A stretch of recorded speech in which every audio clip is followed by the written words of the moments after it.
As the death toll grows from Hurricane Beryl, emotions are still running high as to how Houston prepared. I don't have any attaboys today or attagirls today. More than 2 weeks ago, City Council member Tiffany Thomas says her district needed more assistance after the storm hit.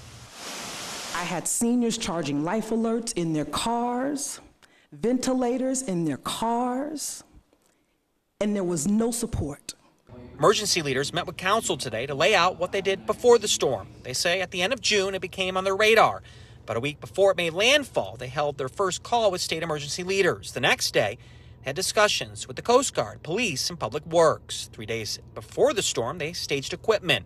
The day before, they fully activated the Emergency Operations Center, a plan they say saved lives. Because of that, HFD was able to respond in the middle of the storm to 3,003 calls. It didn't all go well. When the power went out, few community centers had generators.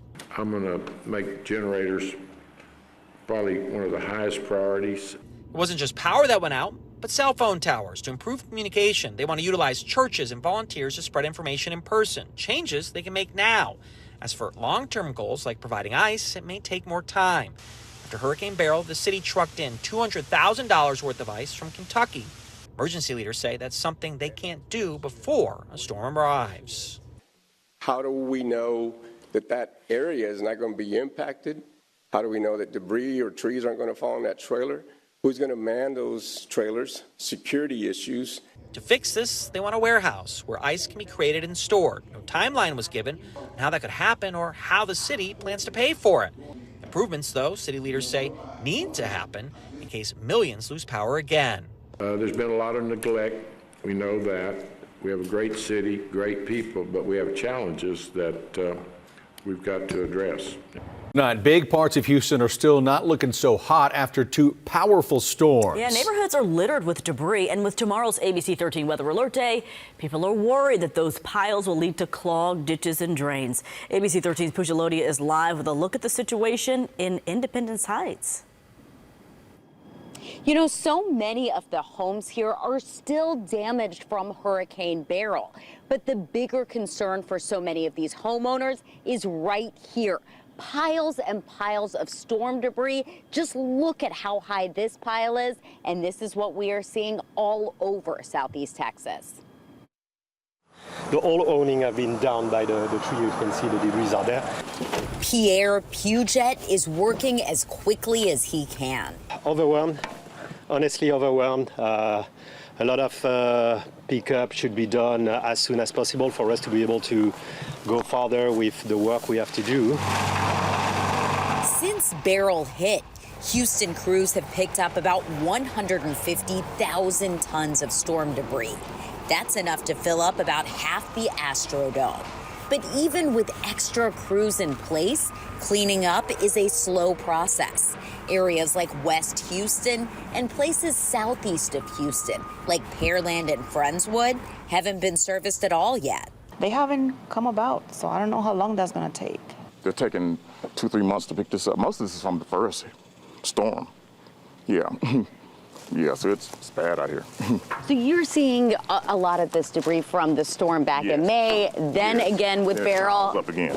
Ditches are already blocked, and heavy rain could move these piles into the streets. We need these trucks now because we don't know what's gonna happen. And you can see with the neighborhoods, a lot of our sewer are also full of debris. So yeah, I think it's an emergency to empty the streets right now. Pooja Lodia, ABC 13 Eyewitness News. What was once a home, I'm scared. I don't know if my home will hold up. Is now gutted, under construction all over again. It's heartbreaking.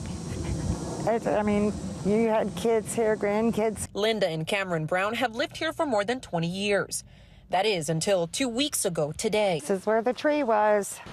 Hurricane Beryl uprooted a 60-foot tree from their front yard, and it came crashing down on their house. It's shocking to see your home just almost gone. Linda says she got up from bed just moments before. I'm glad I got up and listened to him for the first time. Now forced to camp outside. Come on, let's go, guys. With their pets. We have 5 dogs, and they're under a lot of stress right now. Inside, years worth of memories destroyed. But most of the pictures are gone. And they're not alone.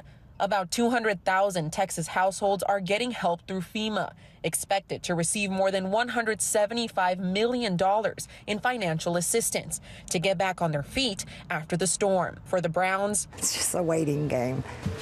They're not sure what's next for their home. If they're going to even rebuild it or fix it, or right now they're just trying to stabilize it.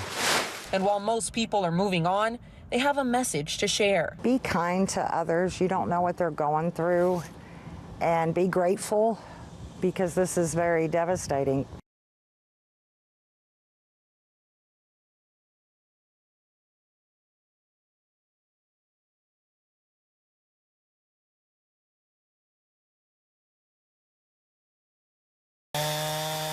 The roar of the chainsaws and the hands of help clearing off the hurricane havoc left by Beryl. Up to 60 trees lost with more than a dozen headstones damaged. This is a big, huge, monumental task for us. Margot Williams, she's part of the Descendants of Olivewood, the nonprofit organization that keeps the 150-year-old cemetery looking good. This morning, volunteers from Cheniere Energy out to help out, but federal assistance is not coming. Basically, FEMA has said that we don't qualify as a museum or really like a cultural site, and so they don't fund cemeteries. So for now, the cleanup is in the hands of Cheniere and their volunteers, and people like Charles Cook, who's been mowing and edging in Olivewood for more than 30 years.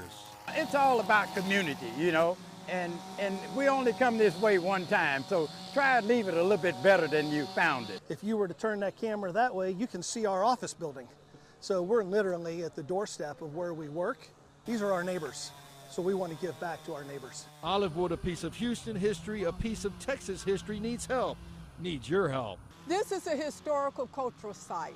The people that are buried here in Olivewood, they help weave the very fabric that is Houston, the very fabric that is Texas, the very fabric that is the United States of America. They tell the full American story.